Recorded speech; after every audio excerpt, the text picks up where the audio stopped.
kita nampak kabur bagi rakyat kebanyakannya, bagi pengendali IPTS dan bagi pihak-pihak yang terlibat dengan industri pendidikan merasakan bahawa KPT dan juga KPM tidak mempunyai hala tuju yang jelas untuk menyelamatkan sektor pendidikan dan lebih khusus IPTS di kala wabak dan pasca wabak.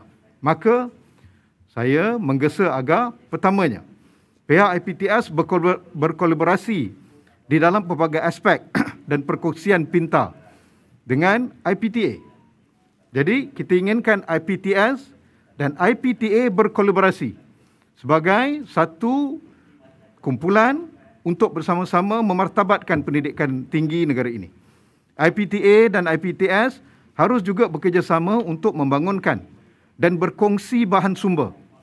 Geran-geran untuk pembangunan sumber mestilah diberikan pada waktu ini secara adil, bukan hanya kepada IPTA semata-mata tetapi juga kepada IPTS, supaya mereka juga mempunyai prasarana dan pakar-pakar untuk tujuan pembelajaran open distance learning.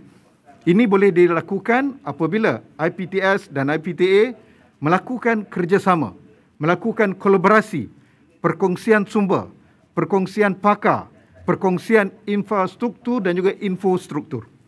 Yang keduanya, kerajaan mestilah memberikan subsidi bayaran yuran kepada para pelajar dari keluarga B40 dan M40 yang belajar di IPTS, yang memungkinkan pihak IPTS membuat penurunan yuran yang dikenakan ke atas mereka. Maksudnya bukan diberikan kepada pelajar, tetapi diberikan per head ke atas kepala pelajar daripada B40 dan 40 yang belajar di IPTS.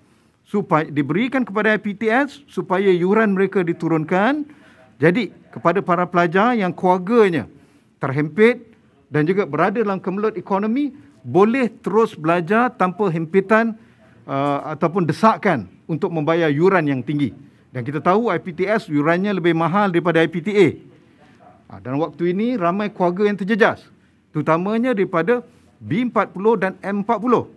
Jadi jikalau ada inisiatif KPT berikan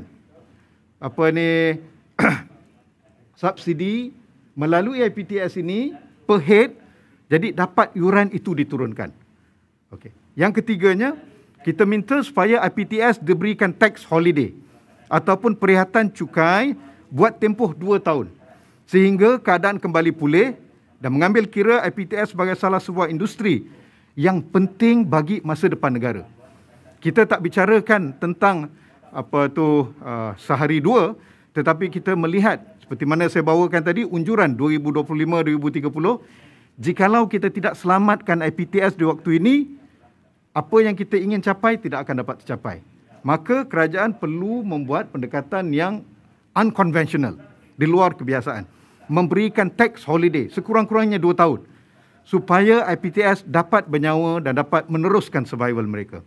Keempat, pengecualian cukai ke atas IPTS yang menawarkan beasiswa kepada para pelajar, terutama yang memerlukan.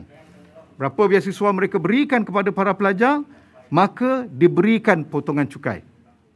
Dan yang kelima, memberikan pengecualian visa dan pembayaran pengurusan visa kepada EMGS bagi pelajar antarabangsa yang mendaftar untuk belajar di atas talian di mana-mana IPTS ataupun IPTA.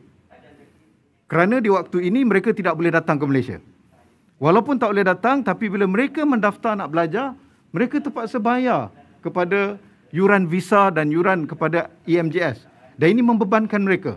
Dan banyak prosedur-prosedur ini yang mengekang mereka daripada datang. Dan kita tahu bahawa pelajar antarabangsa merupakan antara sumber utama kepada IPTS. Jadi kalau kita boleh longgarkan peraturan-peraturan seperti ini, dia akan membantu IPTS untuk bernafas semula.